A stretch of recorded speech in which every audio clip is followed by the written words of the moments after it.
peligrosa considerando los pesos y el tamaño y la potencia que desarrollan los aviones. Así que estaría por demás,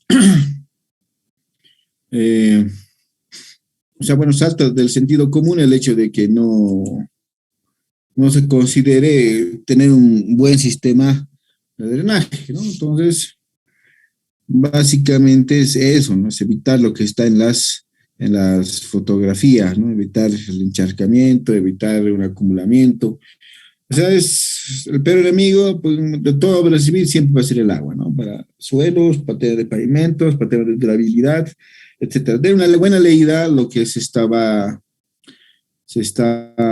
escribe en esta parte, que es como un resumen de todo lo más relevante de por qué se tiene que tener un buen sistema de drenaje. Léanlo, porque bueno, eventualmente se puede estar saliendo alguna pregunta de de esos conceptos. Yo no lo leo porque ya no lo hemos leído ayer, pero bueno, en la anterior clase, pero bueno, salta a la vista por qué no tiene que haber ¿no? ¿Por qué tiene que evitarse, ¿no? ¿Por qué evacuar, por qué un buen sistema de drenaje es considerado aquel que directamente evacúa el agua lo más rápido posible respecto a la circulación, ¿no? Ahora hay varias soluciones, no sé si han escuchado del eh, pavimento permeable, ¿no? Donde básicamente hay una superficie hay una superficie de pavimento, bueno, todo este ejemplo, ¿no? Como este. Sin embargo, el agua se insume, ¿no? El pavimento tiene una resistencia buena, o sea, para resistir algún paso de vehículos. No sé si lo habrán hecho en aeropuertos, pero el agua directamente ya no se queda, ¿no? Se insume y por un drenaje subterráneo es captado y llevado, pero la superficie nunca tiene acumulación de agua como en este caso. Sería una buena opción, ¿no? Habría que estudiarlo, las características. Obviamente estamos hablando de un material con alta relación de vacíos, por eso es que el agua no se retiene, básicamente pasa como una coladera, pero eso nos evitaría este tipo de problemas. No sé cuán práctico sería, ahí bueno, tienen una línea de investigación eh, para, para verlo, ¿no? Lo han hecho en calles, sí, lo han hecho en aceras peatonales. Habría que ver qué características tiene ¿no? Para que se pueda implementar en otro tipo de elementos. Bueno, en fin, en resumen, que no quede agua arriba y se evacúe lo más rápidamente posible. Para hacer un plan de drenaje, básicamente tenemos que tener la topografía. Estos cuatro pasos resumían lo siguiente, ¿no? Tener la topografía, identificar las cuencas naturales, obviamente. O sea, no nos conviene hacer canales nuevos, si no van a ir de acuerdo a la topografía, nos saldría muy caro. O sea, no es posible que aprovechar todo lo que el entorno y el terreno nos da. Determinar las características hidrológicas del sector, o sea, las famosas curvas, intensidad, duración, frecuencia, y finalmente ¿no? Hacer una estimación de volúmenes de tal manera de la conducción hacia los colectores o volúmenes que puedan acumularse para después despejarse por otro sistema, ¿no? Ahora, si estuviese en un cañadón, no había tanto problema. Ya hay soluciones como fosos de bombeo, tanques de retención. No está de moda, ¿no? Ya se ha visto necesario que ahora por el tema, por la crisis hídrica que puede llegar a tener el planeta de algún tiempo, que el, el agua ya no sea evacuada, sino pueda ser almacenada bajo un tratamiento, se puede utilizar, tal vez no en consumo para personas, pero para uso adicional, como de limpieza y varias cosas, ¿no? Entonces es otro, otro parámetro. Pero igual, todo depende de la topografía, identificar cuencas, ver las intensidades, tener caudales y hacer el diseño de los elementos que sean necesarios. Si van por arriba, se harán canales o cunetas. Si tienen que cruzar de alguna manera debajo de los lugares, se harán las respectivas alcantarillas, ¿no? Nosotros en este capítulo solo vamos a dimensionar el tema de las secciones que son necesarias. Eventualmente, el diseño ya de los elementos, de los cajones, de lo que por debajo. Creo que tenemos un ejemplo de un diseño de alcantarilla en el curso de puentes, entonces, no, los que les toque al año, vamos a ver cómo se hacen, y los que ya han pasado, bueno, ya saben cómo se aborda uno de estos trabajos. Lo mismo aquí, el gráfico simplemente nos muestra el plan de drenajes resumen, ¿no? Si bien aquí lo vemos de manera global, aquí podemos verlo ya de manera más puntual, lo que afecta al área del aeródromo, ¿no? Y cómo debería llevarse, ¿no? Pues casi siempre, como les decía, ¿no? Todo lo que sea superficial y puede considerar superficial, que no afecte mucho al tráfico, es un canal, ¿no? Una cuneta. Y todo lo que obligatoriamente tiene que pasar por debajo va a tener que ser una alcantarilla. ¿Qué datos necesitamos? Bueno, todo depende de un estudio, nos habla mucho de un estudio hidrológico, lo hemos visto, es una compilación de mucha información, en la cual se usa varios datos, más que todo recolectados en una buena cantidad de tiempo, y a partir de eso se puede proyectar algo que se llama las curvas intensidad, duración y frecuencia, ¿no? Duración, que es el tiempo de duración de una precipitación, los periodos de retorno, que tienen que ver con las peores lluvias o los registros máximos que han aparecido en ese periodo, y la intensidad, que es el resultado de ese cruce, ¿no? Entonces, duración, frecuencia, y lo que necesitamos es intensidad, y se relaciona en esta formulita, ¿no? Que es intensidad con un coeficiente que sale de la formulación de esta curva, que parece más una hipérbola con asíntotas en el origen, la frecuencia y la duración, ¿no? Con otros factores que afectan. He dicho, adelantado que bueno, hay normativas, y han hecho un punto en alto para nuestras instituciones, tienen ya unas curvas, intensidad, duración, frecuencia, ya preestablecidas, ¿no? Que se pueden usar de referencia, o sea, son normativas para el diseño de alcantarillado fluvial, así que son fórmulas que tenemos que usarlas, a menos que el consultor o la empresa consultora tenga el recurso suficiente y la herramienta para plantear otras intensidades, ¿no? Pero si no se tiene,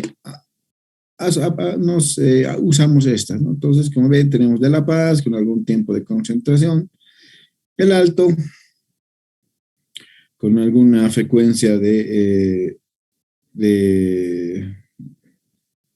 con algunos ajustes, porque eventualmente puede haber lluvias muy intensas, y, o sea, hay una distinta formulación para una frecuencia menor a 2 años y un tiempo de 10 minutos, ¿no? Entonces, un poco mayor que el regular, pero es a criterio, sería siempre más común. Sucre, Oruro, Trinidad, Santa Cruz, ¿no? Y si no, buscamos a alguien que se parece. Bueno, de todas maneras, esas curvas tienen que hacerse un estudio por lo menos en 5 años, es lo que nos pide ¿no? La OASI. Pero si el lugar es muy importante y realmente se tiene una proyección, todo depende del plan maestro, se pueden requerir datos hasta de 25 años, ¿no? Pero eso depende cuántos datos con cuántos datos se pueda contar. Bueno, ¿no? Vamos avanzando rápido.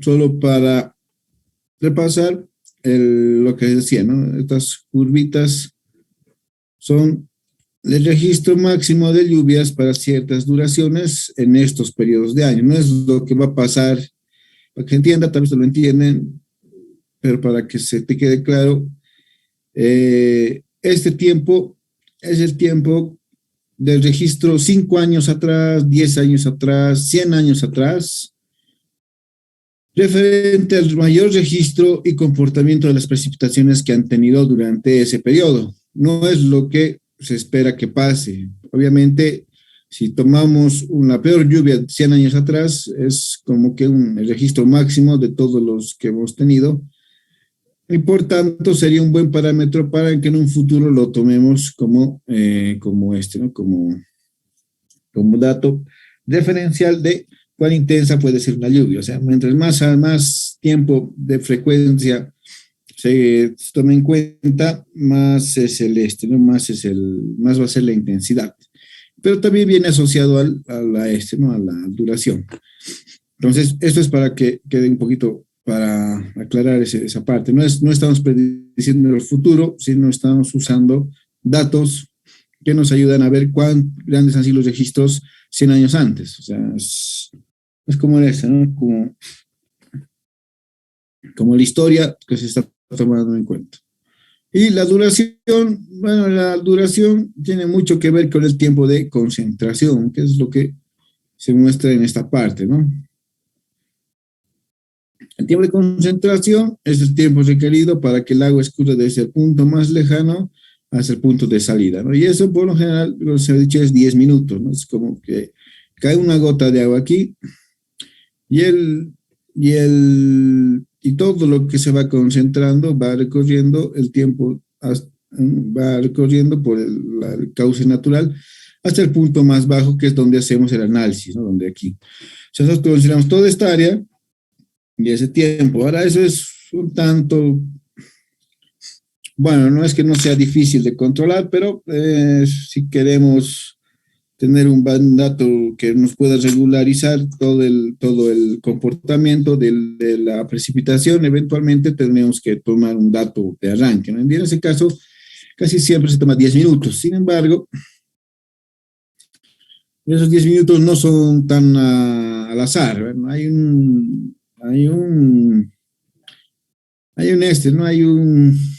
Bueno, son gráficos, son hidrogramas y etogramas que se utilizan para justamente terminar ese tiempo, ¿no? Entonces, todos más o menos coinciden en que podría ser como mínimo, con un buen parámetro que no va a errar tanto el dato en 10 minutos, ¿no? Pero es hidrología. Bueno, tal vez también se los han explicado en este, ¿no? Entonces, con esos dos datos del tiempo y la duración, encuentro más la ayuda de las curvas y toda la estadística asociada, encuentro las curvas, el valor de la intensidad. Bueno, concepción del sistema, esto tiene mucho que ver con lo que hemos visto, ¿no? Hay que aprovechar bastante el tema de la topografía, ver el tema de los cauces naturales, aprovecharlos al máximo y no siempre con la pendiente natural del terreno, aprovechar lo que se pueda. Si queremos hacer algo distinto y a veces es necesario, bueno, los costos se van a incrementar. Ahí tenemos un gráfico donde básicamente tenemos un curso natural en azul, en amarillo. Estimamos que todo lo que venga de esta área verde va a ser captado por eso. Pero también hacemos un sistema sobre una ciudad donde estaríamos captando con el celeste es el sentido de la pendiente natural y eventualmente la línea negra va a ser el circuito de captación de todo lo que provenga o que no capte el curso natural, capte la parte ya urbana, ¿no? Repito, me imagino que ya lo han visto, o sea, voy a repetir siempre porque me voy a apoyar en sus conocimientos adquiridos ya en sanitaria anteriormente. Básicamente es así. Entonces ya estamos repitiendo, aprovechamos la topografía y vemos por dónde va a pasar los distintos ductos, ¿no? Cómo vamos a desalojar. Tiene que ser algo, bueno, más es empleo de sentido común que desarrollar gran criterio de ingeniería, ¿no? Es obvio que hay que aprovechar los cauces naturales. Bueno, y una vez que tengo definido, ya he hecho mi sembrado, sé por dónde va a ir, tengo mi intensidad, ya sé dónde estamos, el área, el tiempo, lo puedo tomar de ese dato inicial, después lo puedo corregir. Bien, el uso, tenemos que determinar el caudal que genera todo ese aspecto. Entonces tenemos la fórmula relacional, que es bien conocida, que es un coeficiente de escurrimiento por la intensidad, por el área de aporte, la intensidad está en milímetros hora, el área está en hectáreas y ese 362 es el resultado de un factor de conversión para que el caudal nos salga en metros cúbicos por segundo. O sea, no hay que cambiarle nada, solo que el área tiene que estar en hectáreas y la intensidad en milímetros hora, ¿no? Si uno antes o lo tiene que volver para que eventualmente tenga un dato coherente, ¿no? Ese 362 es el que hace la conversión de hectáreas y milímetros a metros cúbicos y bueno, considerando también el tiempo, ¿no? El coeficiente de escurrimiento depende de las características del entorno, ¿no? Es decir, si aquí tengo vegetación, aquí tengo áreas pavimentadas, aquí de repente tengo un área despejada y solo es tierra, etcétera, ¿no? Entonces ese es un valor que, como lo habíamos indicado en la anterior clase, depende del tipo de terreno para que nos dé ¿no? Un coeficiente de escurrimiento menor. O sea, en estos casos es menor porque se asume que el terreno, gran parte del agua de precipitación se va a infiltrar y solo una parte va a quedar como escurrimiento superficial, que es la que va a aportar nuestro caudal. A diferencia de donde ya puede estar todo impermeabilizado con pavimento, donde el coeficiente es también un poco mayor, ¿no? Casi no se pierde nada, ¿no? Se infiltra poco realmente. La evaporación es lo único que puede incidir aquí, que no llegue al caudal verdadero. O sea, bueno, este valor viene de mucha experimentación, de varios datos de observación y son los que los proporciono. En este caso, nos convendría siempre tener un terreno que no esté impermeabilizado, ya que llegaría menos agua. Pero, bueno, más adelante que también hay que considerar una pequeña factor por el tema de arrastre de sólidos que se presentan en la superficie. Vamos más rápido, si estamos combinados, como en este caso, tengo aquí vegetación, aquí tengo pavimento, aquí tal vez tengo tierra, etcétera. ¿Qué hago con mi coeficiente de escurrimiento? Hago este trabajo, ¿no? Una sumatoria de el área de aporte o el coeficiente asociado entre la sumatoria de áreas, ¿no? Entonces, tengo un coeficiente ponderado para ese estado. La FAA, bueno, claro, la Agencia Federal de Aviación nos da este tipo de valor, ¿no? Dependiendo lo que he dicho, ¿no? De la diferencia en metros entre distancias, el coeficiente C, que tenemos que analizarlo, y nos da un valor de tiempo de concentración. Habíamos dicho 10 minutos, ¿no? Pero si justificase por las características del terreno tener estas condiciones, yo podría utilizar esta curva, ¿no? Sería mucho más fácil. Podría no sobreestimar, o sea, 10 minutos es, os repito, ¿no? Como que el valor mínimo y nos va a dar caudales casi siempre altos, o sea, intensidades fuertes. Pero si yo hago el análisis correspondiente, podría tener intensidades un poco menores, dependiendo del tiempo de duración, y eventualmente podría no sobredimensionar mucho mi sistema de drenajes. Podemos tener problemas posteriores porque por tema de costos, ¿no? Un elemento grande también implica un gran costo de mantenimiento y limpieza. Bueno, entonces con todas las condiciones calculamos el caudal de aporte de la cuenca o el caudal de aporte del lugar, del sector. Y nosotros tenemos que tener un elemento por el cual vamos a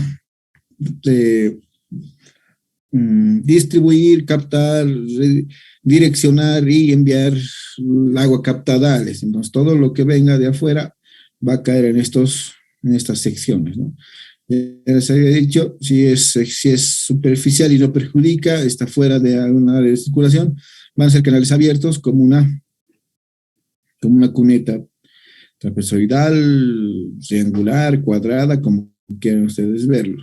Y si tenemos que pasar por debajo de algún sector tendríamos que usar una alcantarilla o un tipo de canal que esté con una tapa respectiva, ¿no?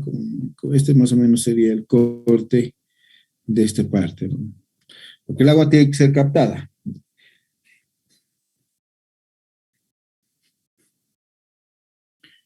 Bueno, y no son secciones más complicadas que esas. Tampoco hay que repasar y complicarse con otro tipo de secciones más complejas.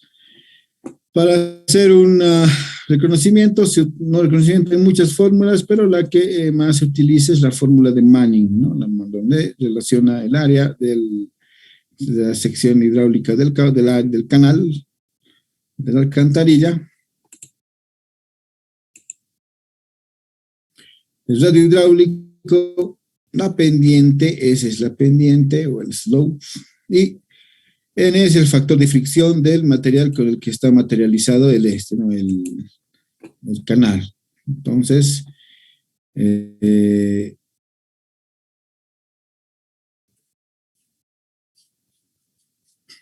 si no si vamos a utilizar un canal bueno, a ver, esto es como para la configuración geométrica, ¿no? Entonces, si no vamos a usar un canal cuadrado y usamos una trapezoidal o un hexágono, claro, uno de este estilo, este talud, que es la inclinación, nos dan estas tablitas para recomendar, ¿no? Cuánto tendríamos que considerar, ¿no? Entonces, dependiendo del material que ustedes utilicen. No me complico tanto en lo cuadrado. El radio hidráulico viene de la relación entre el área mojada y entre el perímetro mojado, ¿no? Entonces, esta área es igual, eh, es el área que tienen, el área que contiene el agua, entre el perímetro mojado, que es esto, ¿no? Que es el perímetro la relación de esos dos, como vemos aquí, es el radio hidráulico. Y el radio hidráulico es el que se utiliza para esto, ¿no? Para la fórmula de Manning. La pendiente va a ser siempre dada por ¿no? Por la topografía del terreno, acomodándonos a esa parte, ¿no? Pero hay pendientes mínimas que hay que respetar cuando el terreno no tenga una topografía cuando el terreno sea un tanto plano, hay que considerar algunas pendientes mínimas para que el agua no se pueda fluir el agua y eventualmente también se pueda generar una tensión tractiva de manera que no se quede residuos y su limpieza no sea muy recurrente. Bueno, la pendiente depende de la topografía, para que y tendríamos el módulo el factor de fricción, ¿no? Que depende ¿no? Del material con el que está.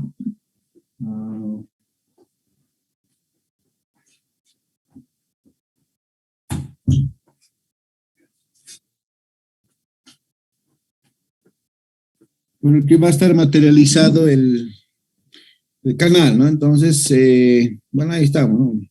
Los Ns. Para canales que pueden estar sobre tierra directamente o puedan estar revestidos de algún material, ¿no? Obviamente, mientras el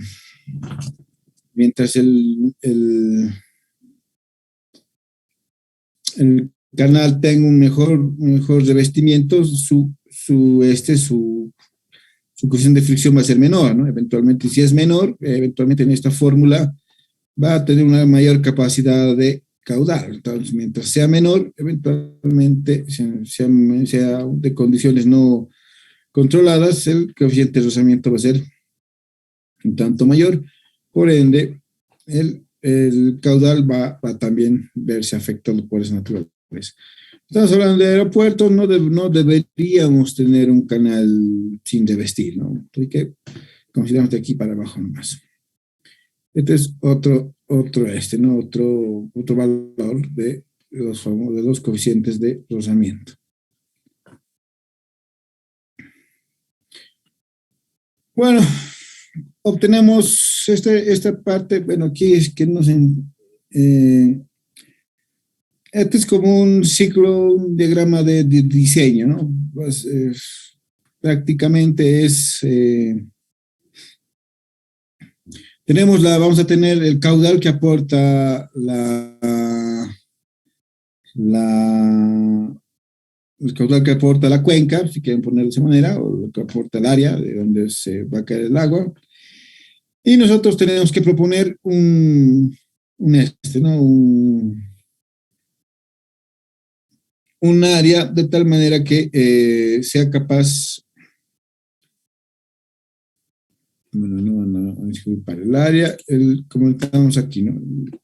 La cuenca va a generar este Q sub P, ¿no? Que es el caudal que nos genera la cuenca. Nosotros no hay manera, o sea, pues tendríamos que hacer un despeje desde aquí, o sea, el radio hidráulico deberíamos cambiarle. Ya, esto yo lo igualaría al caudal de la cuenca, ¿no? Como le está llamando ya el Q sub P, ¿no? Y de aquí despejaría básicamente el radio hidráulico. Y el radio hidráulico debería reemplazarlo por esta relación, si es cuadrada o esta, o se me complica un poco la relación si tengo otro tipo de canales, ¿no? Y de ahí podría disponer de B y Y y bueno, hacer un tanteo. Entonces, para encontrar la sección de mi canal, no es recomendable, el mejor ejercicio es hacer lo siguiente, ¿no? Tengo el caudal P y yo asumo una dimensión, ¿no? Asumo un Y, asumo unas dimensiones iniciales y saco mi caudal C, ¿no? Entonces, como tengo esto de datos, salió esto de la topografía, del área, de las pendientes, del tipo de material que está arriba. Un momento, por favor.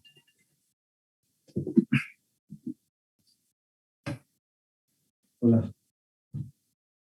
Hola.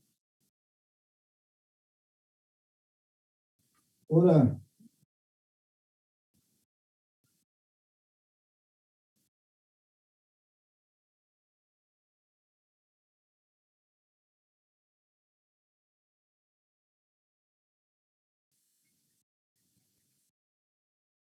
Hola, dime.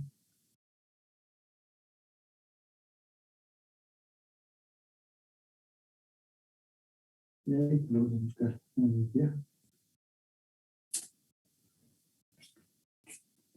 ya, dame un rato.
Ya, bueno, bueno, entonces, este es el ejemplo. Entonces, lo que hay que buscar es que hay una compatibilidad entre el caudal de la cuenca y el caudal del canal, ¿no? Entonces, después que se obtiene, se asume un valor inicial, podemos sacar el caudal del canal. Y eventualmente lo que se tiene que comparar es de la siguiente manera, ¿no? Si el caudal de la cuenca es menor que el caudal del canal, la sección está sobrado, o sea que es muy grande. Si son aproximados, entonces es correcta. Y si el caudal de la cuenca es mayor al caudal del canal, entonces la sección es escasa y hay que incrementar. Entonces ¿no? Es un ciclo como que muestra este esquemita, ¿no? Tenemos un plan inicial, damos un canal, asumimos un valor, tenemos el valor de comparación, hacemos las pruebas, si esto no está bien, repetimos hasta que encontramos el valor óptimo, ¿no? Ese sería esto es más o menos el proceso de diseño de cualquier sistema, ¿no? De cualquier. Ese es el proceso de cualquier diseño, de cualquier elemento. Actualmente siempre se hace eso, ¿no? Asumimos, comparamos, bueno, asumimos, damos un valor, hacemos el análisis, comparamos, si no está correcto, repetimos hasta que tenemos el valor final. Bueno, pero con el caudal no es todo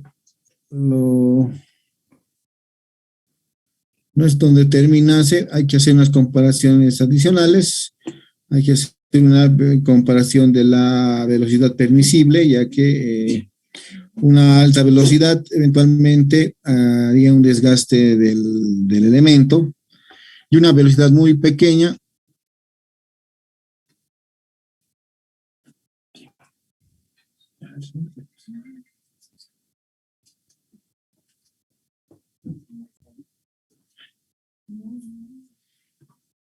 y como dice aquí, una velocidad mínima tan menor provocaría una concentración de sedimentos y vegetación en los canales, ¿no? En ninguno de los lados es aceptable esa condición.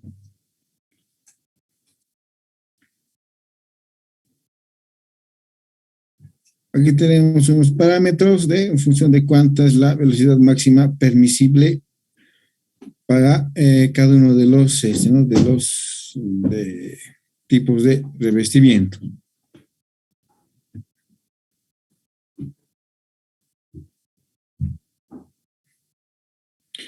Bueno, la alcantarilla, como les decía, es lo mismo, tiene el mismo análisis, igual, lo único que esta está enterrada, pero igual nunca va a trabajar a sección llena, no va a tener problemas de presión para su funcionamiento, y eventualmente el tratamiento y la determinación de todo lo que refiere a su caudal, a todos los parámetros con los que se hace el diseño es técnicamente el mismo.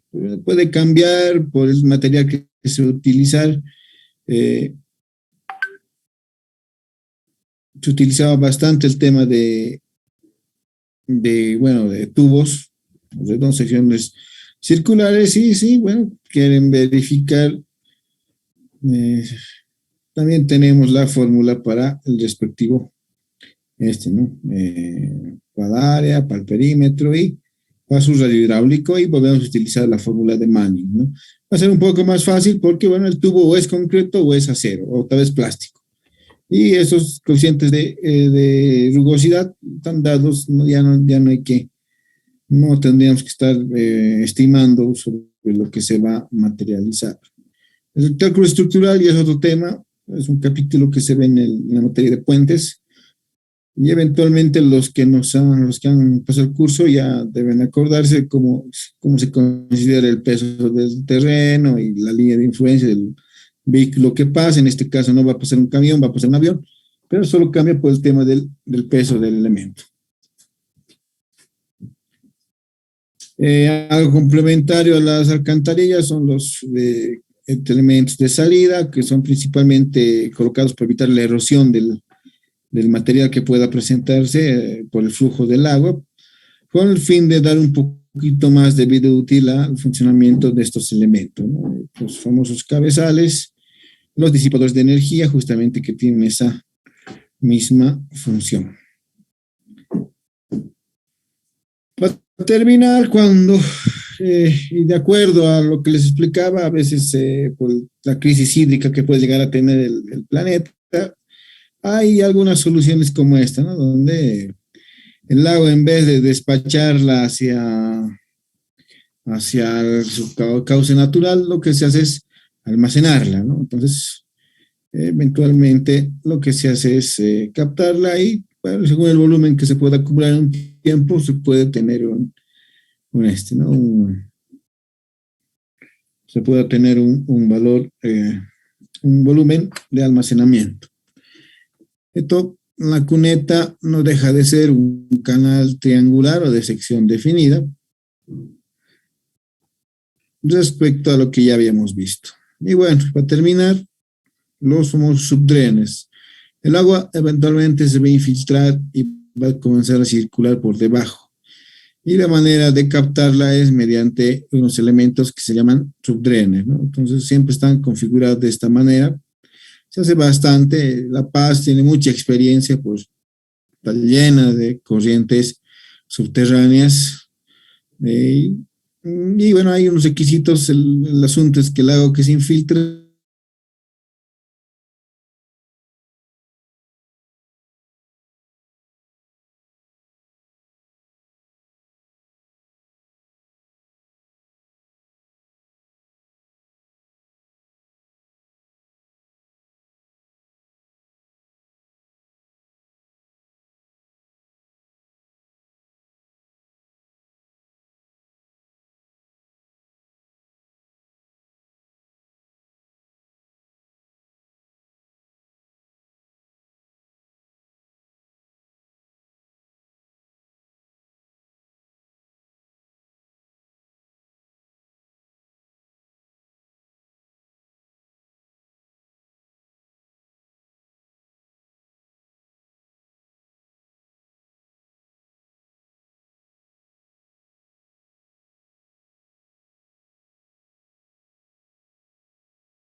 en, está en boga, va a ser algo necesario que un tiempo que el agua que, de captación superficial o captación subterránea ya se pueda tener. Bueno, mientras se puede reaprovechar, no simplemente para el consumo humano, pero se puede también tener para otro tipo otro tipo de actividades como es el agua, como es limpieza, algún tipo de servicio adicional, etcétera, ¿no? Respecto a lo último que les estaba contando, bueno, lo mismo, ¿no? Una cuneta es una sección transversal, una sección, un canal con sección triangular o que se adapta tal vez al tema del talud del terreno y el talud natural del corte. Igual se puede calcular y estimar, revestir y darle una pendiente de tal manera que cumpla sus funciones hidráulicas a cabalidad.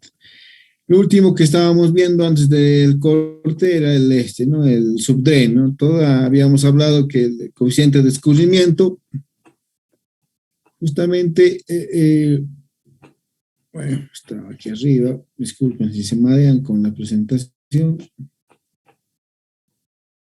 Bueno, eh, claro, dependía mucho del terreno, ¿no? Del terreno. Si eventualmente el terreno no tenía un coeficiente de escurrimiento menor o, o que afectaba bastante al rendimiento, eventualmente se debía que toda esta agua de alguna manera, y no es que desaparecía, ¿no? Eventualmente se infiltraba en el terreno, se infiltra en el terreno, pero el agua busca por dónde salir y lo que hay que evitar es que, el, que esa agua trate de pueda pasar por debajo de las áreas de movimiento y eventualmente dañe la estructura de todo el firme. Entonces, en algunos casos es conveniente captarlas en la parte inferior, eh, de tal manera de que se les da una barrera impermeable, o sea, se les da una barrera impermeable y se conduce al mismo por una, ¿no? Por una, o se conduce al mismo aprovechando la topografía o ya la característica del terreno de tal manera de evacuar esa agua y que no pase, ¿no? El ejemplo básico sería que el agua que entra aquí no pase por debajo del pavimento. Entonces lo que se hace es darle una barrera impermeable, tener un sistema bajo este esquema, o sea, lo que se hace es que todo el agua que en teoría va a estar queriendo entrar a ciertos niveles, va a verse va a toparse con este estrato de material permeable y va por gravedad, va a tender a irse abajo. Aquí vamos a tener una capa impermeable, un geotextil o un plástico, así de fácil nomás es. Y eventualmente el agua va a ser captada por este tubo con estos agujeritos para que ingrese por gravedad y sea conducido a un lugar, ¿no? A un cauce o por topografía, conectarse a otro canal de tal manera que no afecte a la. Entonces es una protección adicional. ¿Cómo se calcula el caudal de infiltración para dimensionar nuestros tubos? La verdad es que no se sabe, no hay. Creo que hay tecnología, obviamente los que hacen el estudio de aguas subterráneas sí lo tienen, pero lo práctico es siempre darle un diámetro grande, 6, 4 pulgadas por lo menos, hacer las perforaciones y eventualmente dotar de un material filtrante, ¿no? En todo caso, si es rebasado el caudal, el agua se va a mantener aquí, se va a mantener, si es rebasado el caudal del tubo, el agua se va a mantener en este sector, ya que aquí le vamos a proporcionar una barrera impermeable, ¿no? Hasta que eventualmente logre desalojarse.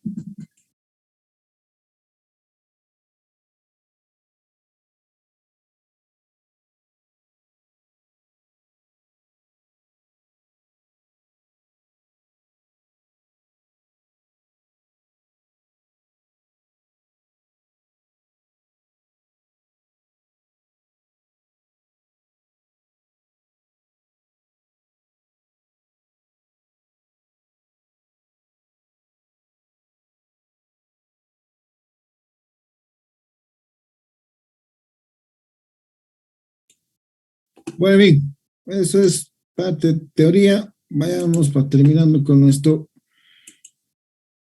ejemplo. Aquí vamos a hacer algo bien práctico. Simplemente vamos a tener casi todo. Entonces ya entenderán cómo se pueden obtener todos los otros datos y finalmente se hace la comparación. A ver, ¿qué dice nuestro ejemplo? Dice, calcula el caudal de aporte que cae sobre el drenaje 2. Buscamos el drenaje 2, va a ser este de aquí. Dimensione de la cuneta para la evacuación de la misma si tiene los siguientes datos, ¿no? La longitud de la pista es 2 kilómetros, el ancho de la pista es 20 metros, el ancho de margen es 60. Recuerden que la pista siempre tiene que haber un margen y siempre es 60, por lo menos tiene que ser 60. Superficie de pista es asfalto, la superficie del margen es césped sobre una superficie arcillosa, o sea, esto es asfalto obviamente, y lo que está en el margen es césped sobre una superficie arcillosa. Podemos grabarlo para que se entienda. Recording in progress. Bueno, tenemos estos datos, nos piden dimensionar este canal, ¿no? Vamos a dimensionar este canal. Vamos a hacer esto antes. Nos dice la obra se ubica en el lugar de Oruro y la pendiente que podemos nosotros incurrir en este lado es 0,5%, ¿no? En esa dirección. Ya, vamos a asumir que solo de la parada de aporte es hacia este lado, o sea, es de aquí para allá. Y esto debe continuar con otra pendiente, de tal manera que la única área de aporte va a ser la de la pista y del margen, ¿no? Porque después el otro lado cae por pendiente transversal, cae hacia el otro sector.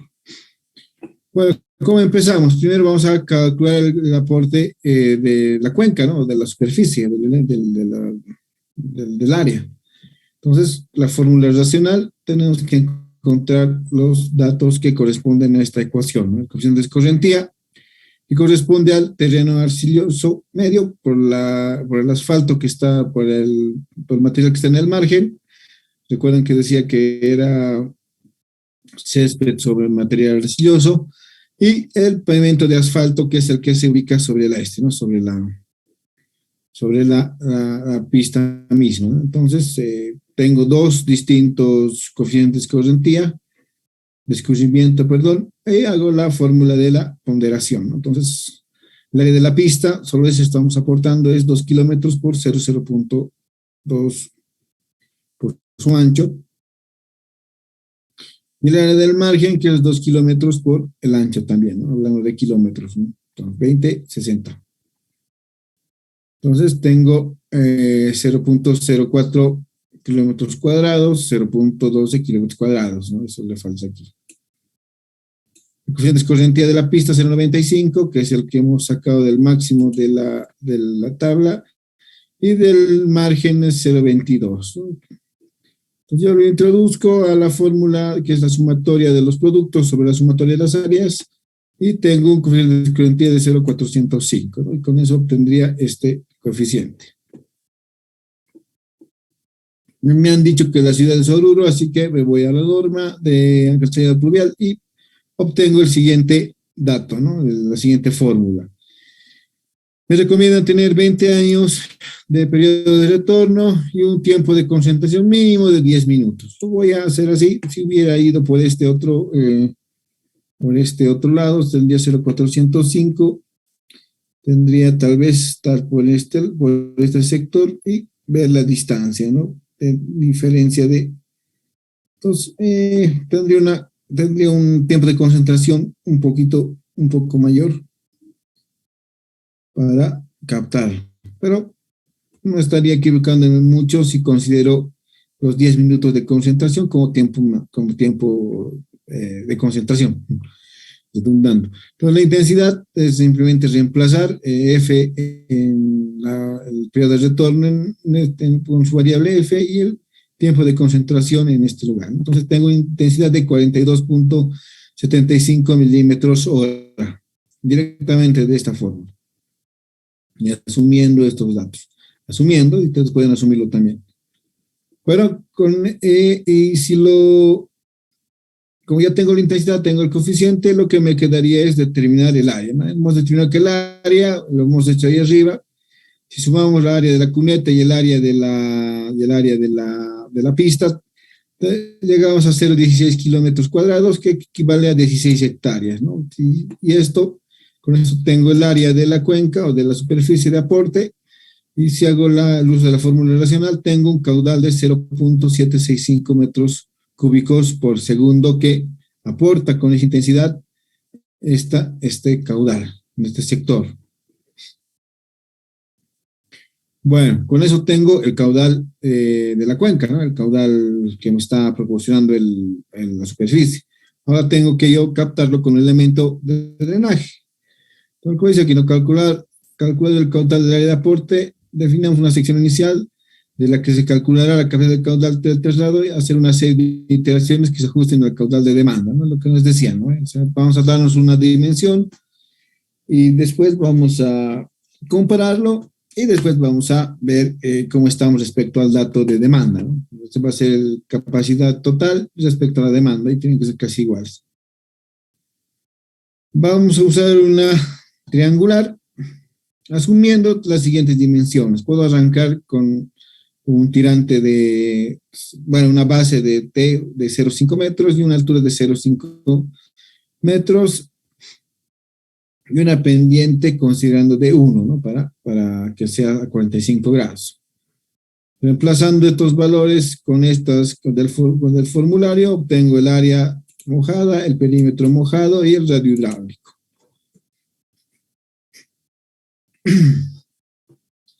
Tiene que estar revestido, entonces voy a asumir que mi cuneta va a estar revestida, va a ser de mampostería terminada con mortero, y asumo un coeficiente de rugosidad N normal de 0,017.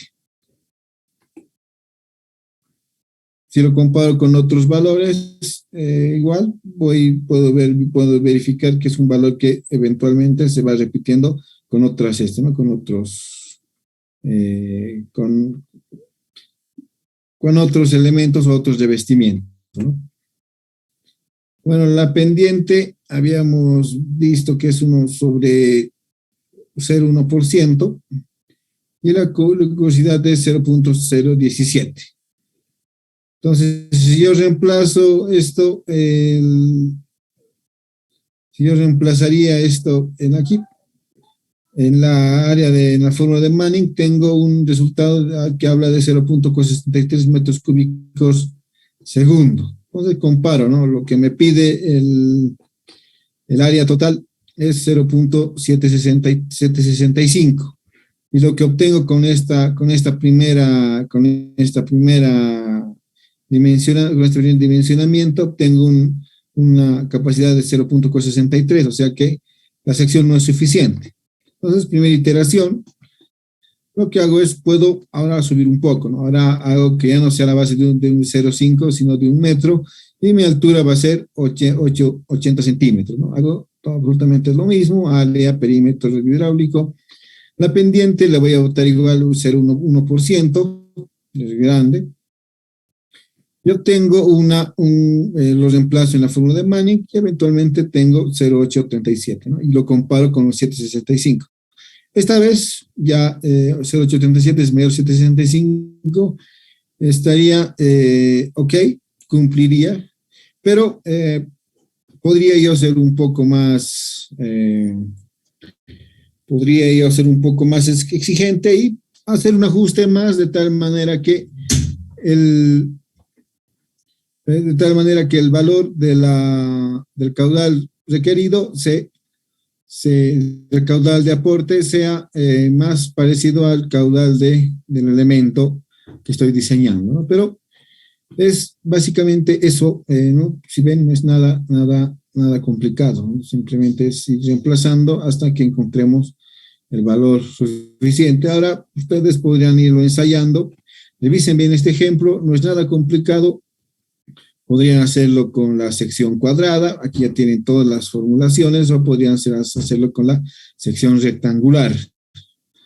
dar una revisada al ejemplo. El video lo voy a subir igual hoy acabando la clase para que lo verifiquen, pero no es nada más que tener en cuenta los parámetros y hacer el respectivo, la respectiva comparación. Creo que no es nada difícil. Como dato adicional, lo único que nos quedaría es ver la tensión tractiva del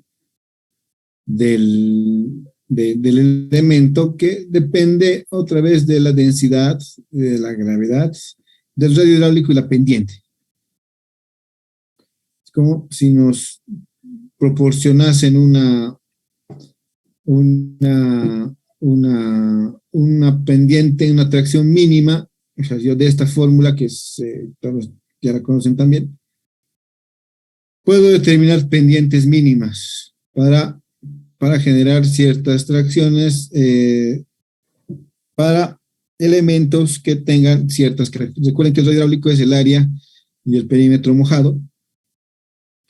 Así que a partir de esta fórmula yo puedo encontrar pendientes mínimas para respetar tensiones tractivas mínimas. La tensión tractiva es la tensión mínima que debería tener el elemento, de tal manera de no acumular sedimentos, de que no deje tierra sobre nuestro canal, o sea, se lo lleve, para no estar limpiando cada vez, porque el hecho de que se queden ahí, se acumulen ahí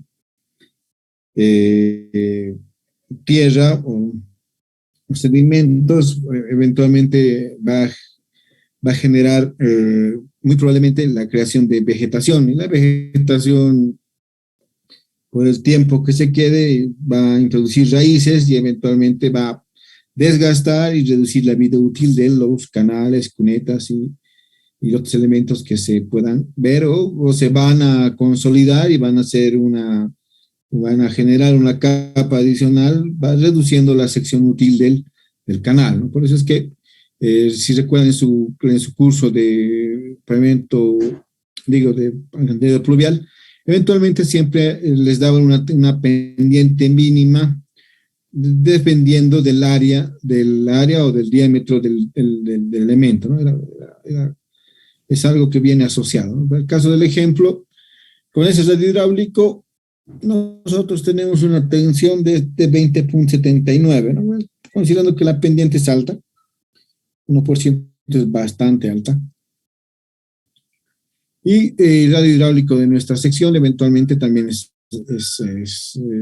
presta para eso, ¿no? 27.9 versus la tensión mínima, que creo que es 1.5, ¿no? O sea, ya habría que hacer una revisión, pues tanta tensión nos va a generar que también se desgaste nuestra capa de revestimiento.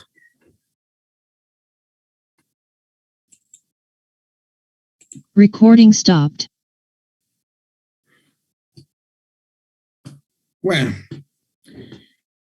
creo que hasta ahí llegamos, estimados alumnos. Disculpen por no haberle puesto más énfasis. El tema de drenajes es muy, muy interesante. De hecho pero como ven, estaba asociado a muchos conocimientos que ustedes ya tenían anteriormente. Si ustedes bueno, para serles sincero, ya los dos cursos que he dictado, las dos veces que he dictado este curso y esta parte, he visto que tienen buena formación en esta rama, así que por eso es que esta vez tal vez así un poco más superficial, ¿no? Y no es difícil aplicar, ya que es simplemente ordenar un poco los datos, aplicar la fórmula que corresponde, eventualmente seleccionar buenos datos, usar datos coherentes para el diseño de los elementos, y finalmente aplicar la fórmula correspondiente y hacer la comparación. Bueno, pues eso sería todo por el curso de construcción 6. Sé que hemos tocado, creo que la punta del iceberg, pero esa punta del iceberg yo creo que les puede ayudar a tener una idea de cómo se plantean, o por lo menos ya saben cómo se plantea y bajo qué documentos se regularizan el diseño de todos estos, de estas infraestructuras que, bueno, como decía al principio, los aeropuertos son el reflejo del nivel económico, del avance económico y social de un país, ¿no? Y si la universidad ha visto conveniente aplicar este curso aumentar, que creo que antes no estaba, es porque se tiene confianza en que esto se puede ir viendo de alguna manera aplicándose. Y bueno, espero que les haya, con los trabajos y el material y las clases, haya quedado por lo menos un poquito de curiosidad en sus personas. Bueno, respecto al examen, ya saben, es presencial, es el siguiente viernes, viernes 3. Creo que nos toca a las 9 de la mañana o 10 de la mañana. Déjenme que hagan lo posible por estar. Es un viernes, así que yo creo que si están en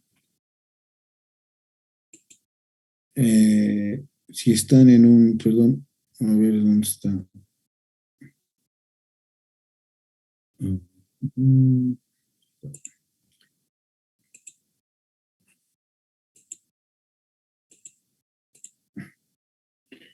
Bueno, dice cuarto año, construcciones 6 a las 9 a 10 de la mañana, aula 217. Un esfuerzo por estar, si bien asisten como casi 40, aparecen ese día como 60, estén temprano, porque lo más seguro es que tengamos que hacerlo dar en dos aulas distintas y lo más seguro es que las explicaciones se van a dar casi puntuales. Así que procuren estar, si tiene algún...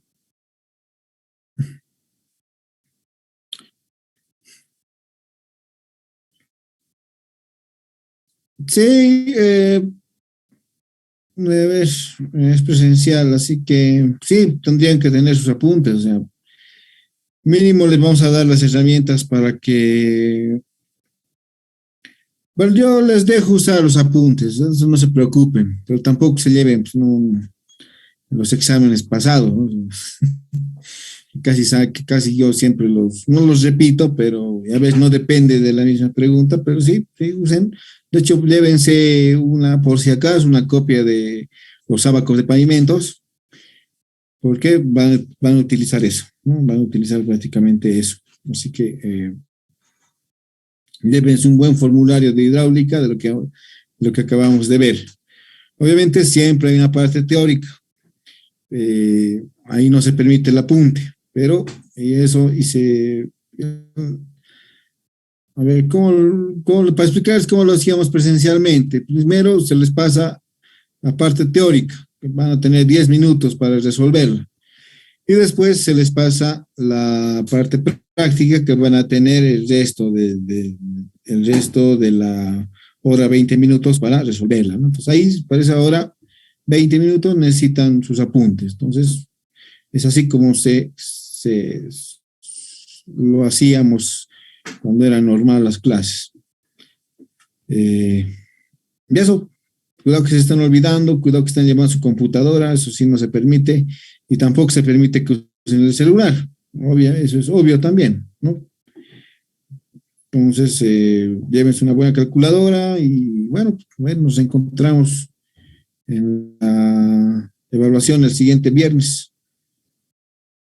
Ya, caballeros, recuerden que tenemos fechas, los que ya tienen unos últimos días en la universidad, por lo menos en las aulas, revisen bien sus calificaciones. Sí he tenido detalles con otros compañeros años pasados, así que no quisiera repetirlos porque yo, por cosas, aprovechando esta pandemia, y aprovechando las clases presenciales, eventualmente no estoy en La Paz muy seguido y sería un problema que me hagan venir a cada rato, no lo podría hacer, así que va a ser su examen y voy a ver cuándo estamos en segundo turno y esa misma tarde se suben las notas, ¿no? Así de rápido es esta etapa. Y para no tener problemas, póngale un poquito de interés. Los que están ya por egresar, es un último esfuerzo que les pido que hagan por ustedes mismos. Ya jóvenes, tengan buen fin de semana, estudien, no se olviden del trabajo. Todos son, creo que ya hemos quedado claro con el alcance de los trabajos. Esta parte de drenajes no entra en el trabajo, pero sí va a entrar en la parte, sí va a entrar en el examen, así que denle repaso. Tienen buen nivel ustedes, así que no creo que se les complique mucho a todos. Y ya, eso sería todo por hoy y espero que algo haya quedado de todo lo que hemos hablado en este curso.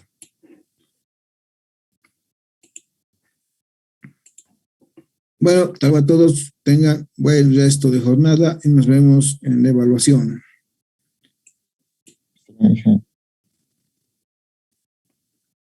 92 yacimientos